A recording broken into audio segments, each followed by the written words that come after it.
자, 제 2부입니다. 제가 좀 흥분을 했었나 보네요. 그래서, 아, 원래 제 1부에서 다 끝냈어야 할 내용을, 좀 제대로 짓지 못했습니다. 자, 두 가지를 좀 설명을 드리고, 물어볼 대로 넘어가도록 하겠습니다. 첫 번째는 삶의 얼개에 관한 것입니다. 우리 삶은 어떻게 이루어져 짜인 것일까요?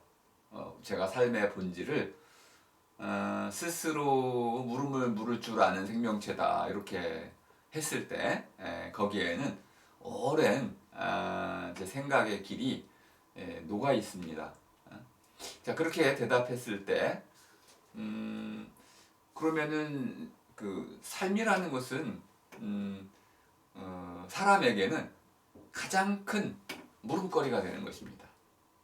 삶 자체가 사람에게 가장 큰 물음거리가 됩니다. 왜? 사람은 언제나 사람 자신, 스스로의 삶에 대해서 끊임없이 물음을 물을 줄 알기 때문에 언제나 나에게는 삶이 문제가 되는 것입니다. 삶이란 무엇이냐? 나에게 늘 문제를 불러일으키는 것이다. 그 왜 문제를 불러일으키느냐? 삶이라는 것이 완성되고 완결되고 고정되어 있지 않기 때문에 그런 것이죠. 이제까지의 나의 삶은 끝났다 이렇게 표현할 수도 있는데요. 꼭 그렇지도 않은 것이죠. 내가 대학에 들어왔다. 그러면 여러분들은 이제까지의 삶이 무효화되는 것이 아니고 그 알면서 내 이제까지의 삶 속에서 대학 생활, 미래와 관련된 수많은 요소들을 새로 다시 소환하고 불러내고 불러들여가지고 새로운 모습으로 나의 과거를 탈색, 재해석을 하게 됩니다. 과거 없는 사람은 없고 그 과거는 우리에게 한편으로는 아주 중요한 자산이 되기도 하지만 또 한편으로는 후회거리가 되기도 하는 것이죠.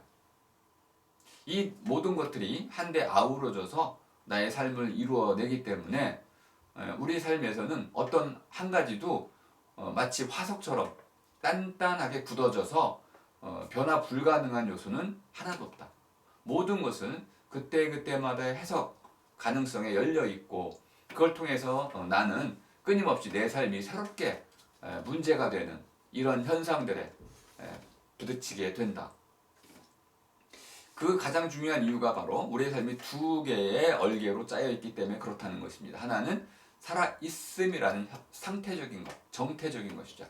살아있음 그 자체는 내가 바꿀 수 있는 부분이 아닙니다. 내가 처해 있는 이 현재의 상황 또는 여러분이 숙대에 들어왔다는 이 상황 물론 그 상황을 바꾸고 싶다면 미래에 바꿀 수가 있습니다. 하지만 지금 현재에서는 바꿀 수가 없는 것이죠. 그렇다면 살아있음이라는 불가항력적인 그래서 내가 받아들일 수밖에 없는 나의 처지, 입장이라는 것이 있습니다. 예를 들어 내 몸이라든지 나의 어떤 현재의 능력이라든지 또는 내가 지금 하고 있는 어떤 일, 노동의 강도 또는 공부의 양 이런 것들은 모두 변할 수 없는 그런 내용들입니다. 근데 또 하나의 요소가 항상 맞물려 있습니다. 맞물려 있다는 것이 아주 중요합니다. 살아있는 그 자리자리마다 나는 살아있기만 한 것이 아니고 어디론가로 향해서 살아나가고 있어요. 나간다라는 것은 벗어난다는 뜻도 되지만 펼쳐나간다, 보다 넓혀나간다, 하나의 길을 터나간다 이런 뜻으로 이해하시면 되겠습니다. 심지어 나는 과거를 향해서도 나아갈 수 있습니다. 과거로 향해 나아가면 내 스스로의 어떤 과거를 재해석하게 됩니다. 되돌아보게 되고 그 속에서 반성하게 되거나 후회하거나 뉘우쳐서 또 새로운 어떤 중요한 요소들을 찾아내가지고 현재 나에게로 다시 가지고 와서 나의 미래로 그것을 펼쳐 던진 뒤에 나의 과거를 보다 나의 미래에 적합하도록 바꿔나갈 것입니다. 재조정이 일어나는 것이죠. 이런 방식으로 내 삶이라는 것은 현재 바꿀 수 없는 살아있음의 영역과 그걸 바탕으로 해서 끊임없이 미래로 과거로 현재로 나아가고 넓혀 나가려고 하는 이런 살아나감의 방식으로 이루어져 짜여 있기 때문에 우리는 끊임없이 자기 삶에 대해서 물음을 묻지 않을 수가 없다. 정체되어 있으면 머물러 있는 것이 문제고 너무 빠르게 앞으로 달려가고 있으면 달려나감이 또 문제고 끊임없이 우리 삶은 그때그때마다 끊임없는 물음거리들에 닥쳐 있고 걸려 있고 또 매달려 있어서 나는 그 물음들을 그때그때마다 해결해 나가야 하는 물음을 물어야 되고 답을 찾아야 되는 것이죠. 자, 그런데 우리가 삶을 살 때 가장 문제가 되는 것 중에 하나는 기반이 되는 삶의 영역들은 결정적인 경우들이 있습니다. 건강이 악화됐을 때, 지금같이 코로나 이런 이제 상황 속에서 우리는 하나의 위기 상황을 이제 발견하게 됩니다. 다쳤을 때, 그죠? 이럴 때 삶 자체가 좀 어려워지면 우리 불이 꺼질 수 있죠. 생명의 불이 꺼질 수가 있기 때문에 생명의 불, 이 생존의 위협을 받을 때는 가장 먼저 이 부분을 우리가 안전하게 지켜야 되는 것이죠. 이걸 지키고 나면 그 다음에 우리가 주로 관심을 쏟는 부분들은 마음의 영역입니다. 그러니까 몸살이가 있다고 한다면 몸은 저절로 이루어지는 부분들이기 때문에 몸이 저절로 제대로 무엇인가 살음을 잘 해나가면 몸은 잊힙니다. 신경이 쓰이지 않는다는 거야. 그 다음에 이제 마음살이로 넘어가는데요. 마음은 쉽게 상하고 또 마음은 크게 욕망이라는 주체이기 때문에 어마어마하게 덩치가 큽니다. 마음은. 그래서 이제 마음이 움직이는 단계를 잠깐 세 단계로 설명을 좀 해드리겠습니다. 마음은 뭐 이것도 제가 이제 오랜 동안 말놀이를 통해서 쉽다라는 것은 그 이제 어렵다의 반대말이 되는 거죠. 어렵다라는 것은 이제 엉키거나 얽혀가지고 잘 앞으로 나아갈 수 없다는 것이고요. 쉽다라는 것은 쉬라는 것은 빠르게 또는 빠르게 이루어지는 것을 얘기하는 것입니다. 졸릴 때 자고 싶으면 얼른 자죠. 이 자는 것은 쉬운 겁니다. 왜? 저절로 이루어지기 때문에. 근데 그 졸음을 깨우고 물리치면서 공부하는 건 대단히 어렵죠. 왜냐면 저절로 빠르게 일어나는 것에 비해서 아주 힘들게 일어나기 때문에 그렇습니다. 어렵다와 쉽다가 반대말이라는 것을 좀 이해해 보시면 쉬움의 의미를 좀 쉽게 설명할 수 있는데요. 세 단계로 마음이 움직인다는 걸 알 수 있습니다. 우리가 흔히 욕구라고 하는 단계죠. 욕구. 욕망과 좀 구분을 하겠습니다. 욕구할 때 이 구라는 것은 그 겨울철에 입는 그 이제 털옷 이걸 얘기하는 거야. 추울 때 옷을 입어야 안 춥죠. 얼어 죽을 수도 있으니까. 그런데 이 털옷을 구하기가 어려웠어요. 또 이것은 너무 비쌌습니다. 이렇게 간절히 바라는 거지만 또 꼭 필요한 거지만 그걸 제대로 이제 얻지 못할 때 우리는 그 욕구가 커지는 것이죠. 그러니까 구라는 것은 얻고자 한다 이런 뜻입니다. 자, 그러면은 졸릴 때는 잠을 이제 얻고자 하고요. 또 돈을 써야 될 때는 돈을 얻고자 하죠. 그때마다 필요한 것들이 어딘가 쓰고 싶을 때, 써야 할 곳이 있을 때, 요때 얻어야만 쓸 수 있다면은 그건 전부 욕구입니다. 이 욕구가 자라나는 중요한 마음의 틀은 하고 싶다는 겁니다. 하고 싶은 거. 예를 들어서 졸린다 그러면 잠 자고 싶죠. 하고 싶은 겁니다. 이것이 있을 때 나는 쉽게 잠을 자게 됩니다. 그럼 잠을 얻어야 잠을 자게 되는 거죠. 누에처럼 이렇게 잠드는 거. 이것이 우리 몸이 요구하는 것이기도 합니다. 그러니까 주로 하고 싶음은 몸이든 마음이든 저절로 일어나서 빠르게 이루어지기를 바라는 그런 마음 상태를 얘기하는 것입니다. 이것이 안 되면 우리는 욕구 불만에 빠지게 됩니다. 두 번째는 되고 싶음입니다.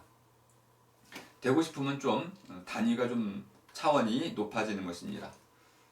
지금 내가 자고 싶지만 잠을 자버리면 강의를 들을 수가 없게 되고 강의를 못 들으면 뭔가 저 안에 교수님이 하시는 말씀 가운데 무엇인가 중요한 내용이 있어서 나에게 도움이 될 듯한데 그 도움될 말을 듣지 못하게 되는 그래서 뭔가 손해를 보게 되잖아요. 그럼 이것을 좀 잠을 물리쳐서 강의를 잘 들어서 훌륭한 나가 되고 싶죠. 그럼 나를 이루고 싶은 겁니다. 그러면 되고 싶다라는 것의 중요한 뜻은 뭐냐면 되고 싶은 나가 있다는 거야. 나라는 것이 현재는 있지 않고 미래에 있는데 가능성으로 있는데 그 나를 꿈을 이루어가는 것 이것이 바로 되다입니다. 되다라는 것은 다다르다라는 뜻입니다. 그러니까 되고 싶다라는 것은 아직 이루어지지 않았는데 그것을 나의 꿈으로 나의 바람으로 나의 가능성으로 내가 가져와서 언젠가 앞날에 그날에 내가 바라는 그 나의 모습으로 다다르고 싶다, 다다르고자 한다. 이것이 되고 싶다입니다. 근데 이런 되고 싶은데 단순히 그냥 그 흔해 빠진 그런 사람들로서의 나가 아니고 대통령 대운 대통령 또는 그런 어떤 내가 꿈꾸는 철학자라면은 철학자다운 철학자 이렇게 다운 나가 되고 싶을 때 이거는 답고 싶음이라고 할 수 있겠습니다. 우리 마음은 크게 세 단계로 이루어져 있다 이렇게 말씀을 드리고 이것이 좀 이따 반복이 좀 될 겁니다. 자, 그럼 이제 오늘 물어볼 때가 누구냐, 어디냐, 요걸 한번 설명을 좀 드리겠습니다. 제가 좀 강의 속도를 좀 빠르게 해야 될 것 같습니다. 자, 물음을 물어볼 때는 대답을 얻을 곳이겠죠. 올바른 대답을 얻을 수 있는 곳에 내가 물음을 묻게 됩니다. 내가 누구냐라고 물었을 때 나에게 묻는 건 너무나 당연한 것입니다. 그런데 나에게 물어도 내가 나 스스로 그 물음에 대답을 잘 하지 못하는 이유가 있어요. 왜냐하면 우리가 주로 이제 이 물음을 통해서 얻고자 하는 것은 이름 같은 게 아니야. 너 이름이 뭐니? 이렇게 물은 게 아니야. 나는 누구인가란 이 물음은 이름을 묻는 것이 아닙니다. 그럼 무엇일까요? 나의 나됨이나 나의 나다움 같은 것을 묻는 것이죠. 근데 이러한 나의 됨이나 나다움은 아직 실제로 이루어진 것이 아닙니다. 그렇다면 이러한 실제로 일어나지 않은 꿈결 같은 이런 나의 모습들을 나는 도대체 어떻게 이것을 알게 됐을까요? 이것들을 알게 된 가장 근본적인 이유는 내가 들었다는 겁니다. 읽었다는 것이죠. 어떤 사람에게 책에서 또는 이런 다양한 영화들을 통해서 내가 되고 싶고 닮고 싶은 그런 나의 모습에 비슷한 버금가는 또는 그것을 닮아 볼 수 있는 그런 모습들을 내가 어디선가 끊임없이 듣고 보고 읽었다는 것입니다. 그것들이 바로 쌓여가지고 내가 누구인지를 결정할 때 나의 나됨이나 나의 다움이 쉽게 결정이 안 되는 겁니다. 그럼 나의 나다움에 대해서는 예술 작품들을 통해서 찾아볼 수 있을 테고요. 나의 됨에 대해서는 전기라든지 또는 기사들 또는 다양한 사람들에 관한 기록물들 이런 것들을 통해서 내가 살펴볼 수 있을 테겠죠. 그럼 나 자신에 대해서는 어떻게 알아볼 수 있을까요? 일기 또는 기억? 그런데 기억은 늘 오류가 잘못될 수가 있는 거죠. 그럼 기억도 믿을 수가 없고 기록도 내가 아무리 기록을 해놨어도 일기도 모든 걸 기록해 놓거나 또 지나고 나서 보니까 해석이 좀 어렵고 이렇죠. 그래서 우리는 내가 누구인지에 대해서 대답하기가 아주 어려운 상황에 놓여 있습니다. 기억의 한계, 인식의 한계, 또 자료 접근의 한계, 심지어 내가 이 물음을 묻게 된 이유에 대해서도 내가 잘 모를 수가 있고요. 또는 나의 나됨이나 나다움에 대한 그 수많은 이야기들은 어디서 왔는지도 도대체 알 수가 없는 오리무중이 되는 것이죠. 그러니까 도대체 나는 이 물음에 대해서 어떻게 답해야 할지를 제대로 가늠할 수가 없게 됩니다. 분명히 알긴 아는데 어렴풋하다는 거죠. 그랬을 때 우리가 할 수 있는 것은 하나의 체계를 잡는 거라고 첫 시간부터 말씀을 드렸습니다. 나라는 것은 기본적으로 사람 가운데 한 놈입니다. 놈이라는 말을 제가 이제 쓸 텐데요. 놈은 오늘날 현대에는 좀 비속어로 쓰입니다. 낮춤말. 근데 본디 우리 15세기에는 전혀 낮춤말이 아니었습니다. 그냥 사람을 뜻하는 말이었습니다. 그러니까 놈이라는 말은 나아져서 어떤 자리에 놓인 사람이다. 놓인 사람 정도로 이해하면 되겠습니다. 재밌네요. 놈이라는 말이 나아져서 어떤 자리에 놓인 사람. 대학생도 크게 배우는 놈, 이렇게 가르치는 놈, 이렇게 가르침의 자리에 놓인 사람은 가르치는 놈, 이렇게 얘기할 수 있다는 겁니다. 이건 욕으로 이해하지 마시고 이렇게 어떤 자리, 삶의 자리에 놓인 사람을 나타내는 말이다. 이렇게 얘기하면 좀 더 우리말을 쉽게 이해할 수 있습니다. 그렇다면 우리는 이 놈을 나를 이름으로 나타낼 수도 있겠고요. 또는 어떤 자리에 해당되는 무리 또는 우리 가운데 어떤 신분으로 대답할 수도 있을 테고요. 또는 민족, 결의로 대답할 수도 있을 것입니다. 오늘 강의의 핵심 중에 하나는 나는 누구인가라는 이 물음이 오늘날 우리에게 왜 문제가 되었는지를 여러분이 생각해야 된다는 겁니다. 전통 사회에서는 내가 누구인지를 묻는 사람 아주 극소수였습니다. 우리는 모두 다 우리로 이해가 됐습니다. 무리 속에 속박되어 있었던 것이죠. 근데 근대를 거치면서 이제 한국도 이제 한국 전쟁 이후로 오면서 또는 일제 강점기 때부터 우리가 누구인가를 묻게 됐고 또는 나는 누구인가를 묻게 됐는데 이 물음들은 근본적으로 무리지음이라는 무리의 속박으로부터 풀려났다는 걸 뜻하는 겁니다. 내가 무리로부터 풀려났다. 자유로워졌다. 자유로워졌는데 나는 여전히 무리 속에 있기 때문에 나는 도대체 어떻게 살아야 되는가? 나는 누구인가? 답을 찾기가 어려웠던 것입니다. 자, 그렇다면 이제 우리가 어떻게 이 물음에 대해서 대답의 실마리를 찾아갈 것이냐. 가장 먼저 그럼 어디에 물어봐야 되느냐? 모릅니다, 저도. 그래서 일단 이런 물음의 체계를 세우기 위해서 크게 역사적인 고찰을 한번 해보자 해서 제가 선택한 것은 인류가 만들어 놓은 가장 오래된 아까 이제 제가 그 사람은 무엇인가 짓는다라고 말씀을 드렸잖아요.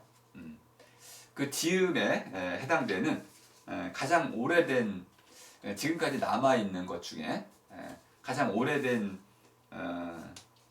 지어진 것은 무엇일까? 저는 찾아보니까 쇼베동굴이지 않을까 이런 생각이 좀 들었습니다. 올려놨으니까 한번 살펴보시고요. 이렇게 시간이 좀 없으니까 이렇게 넘어가겠습니다. 여기서 가장 궁금했던 거는 바로 이 작품인데요.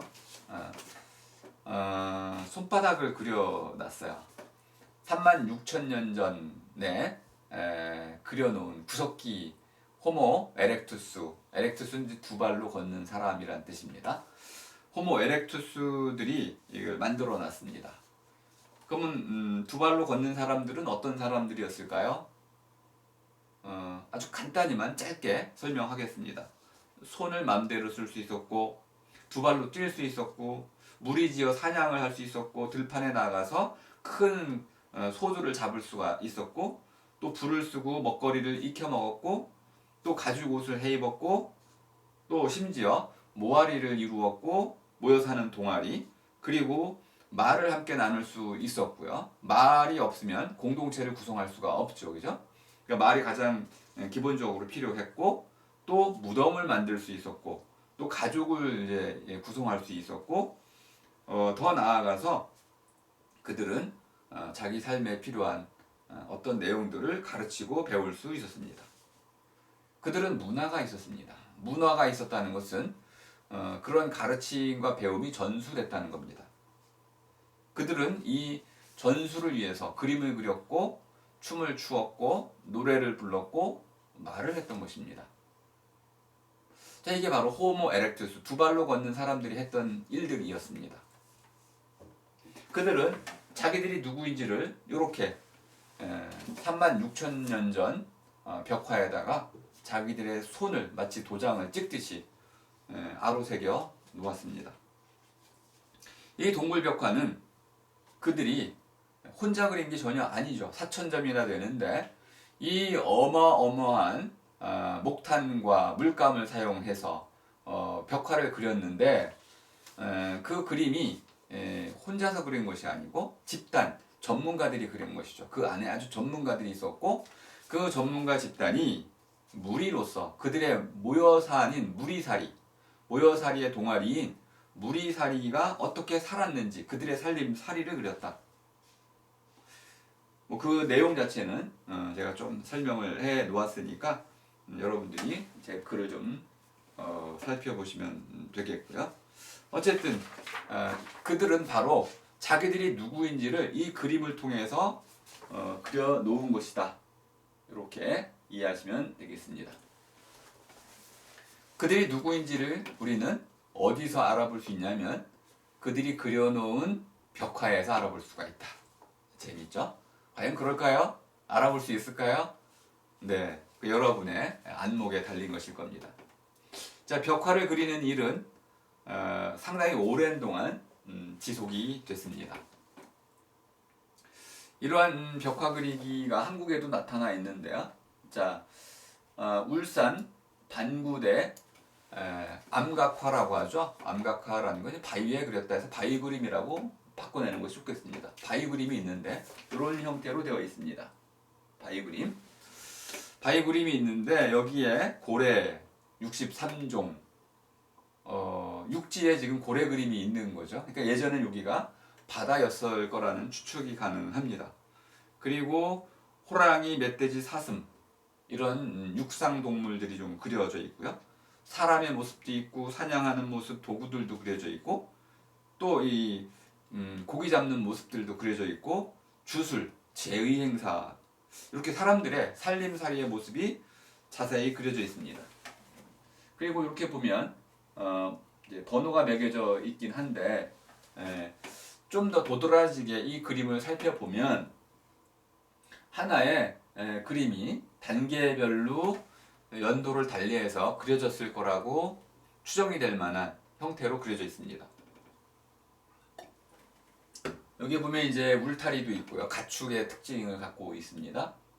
뭐 집단 어로의 측면도 갖고 있고요. 집단적으로 물고기를 잡았던 거죠. 이렇게 해가지고 사냥도 이렇게 그물을 이용해 사냥했다는 것을 알 수 있고요. 자, 이걸 무슨 뜻이냐면 사람이 스스로 나라는 의식을 갖기 이전에는 집단 속에서 우리라는 의식만을 갖고 있었다고 볼 수 있겠습니다. 우리 속에서는 기본적으로 역할로서 살아가는 모아리를 얘기하는 것입니다. 모아리로서만 살아갑니다. 그럼 이런 우리가 요즘도 가정이라든지 또는 선후배 관계 이런 데 보면 집에서 여러분들은 이름으로 불리시나요? 뭐 이름으로 불리기도 하는데 보통은 야 막내야 이렇게 불리지 않나요? 가족끼리의 이 친밀한 관계가 되면은 대개는 역할로 주로 자기가 누구인지가 드러나게 됩니다. 첫째, 둘째, 아빠 이런 식으로 드러나게 되죠. 그러다 보면은 서로가 서로를 잘 알게 되는 면도 있지만은 상당히 많은 경우에는 옥죄는 억압되는 삶을 또 살기도 하게 됩니다. 다시 말하면 가르침이라는 것이 하나의 강제가 되기도 하고 명령이 되기도 하고 이런 식으로 우리가 흔히 말하는 착한 아이로 길러지는 이런 것을 우리가 경험하게 됩니다. 성실해라, 부지런해라, 책임감 있는 사람이 되라. 내가 스스로 내가 누구인지를 결정하지는 못하고 끊임없이 이렇게 도덕적인 교육을 통해서 또는 선생님, 부모님, 어른들을 통해서 또는 나이가 들어도 친구라든지 뭐 상사라든지 또는 이런 관계들 속에서 끊임없이 누군가로부터 명령을 받는 이런 코끼리 쇠사슬 같은 이런 코가 꿰인 이런 삶을 살아가게 되죠. 심지어 우리는 윗 어른 또는 스승님의 말씀을 잘 듣는 것을 슬기로운 삶이다라고도 얘기합니다. 그러니까 슬기에 대해서 이미 이것을 사회화가 된 거죠. 슬기라는 것이 무엇이냐? 다른 사람들과 잘 어울려 살아가는 것, 또는 보다 나보다 많이 아는 사람의 명령에 복종하는 것, 이런 방식으로 우리가 슬기라는 이름 하에, 지혜라는 이름 하에 아버지는 아들을 사랑하고 아들은 아버지의 명령을 따르는 방식으로 이렇게 상하 관계를 나누어 가지고 뭔가 누군가는 명령하고 누군가는 복종하고 또는 자애로서 살피고 이런 상호 관계를 아주 엄격히 규정해 두는 이런 삶을 우리가 살아왔습니다. 이렇게 전통 사회 속에서는 모여살이 자체가 모든 삶의 중심이었기 때문에 물음이 다양할 수가 없었고 내가 누구인가라는 이 물음은 물을 수가 없었기 때문에 나라는 것은 도드라지게 살아날 수가 없었던 것이죠. 우리만이 중심에 있었다. 이렇게 말씀드릴 수 있겠습니다. 자, 이렇게 해서 이제 2부 강의를 좀 마치고 3부로 넘어가도록 하겠습니다.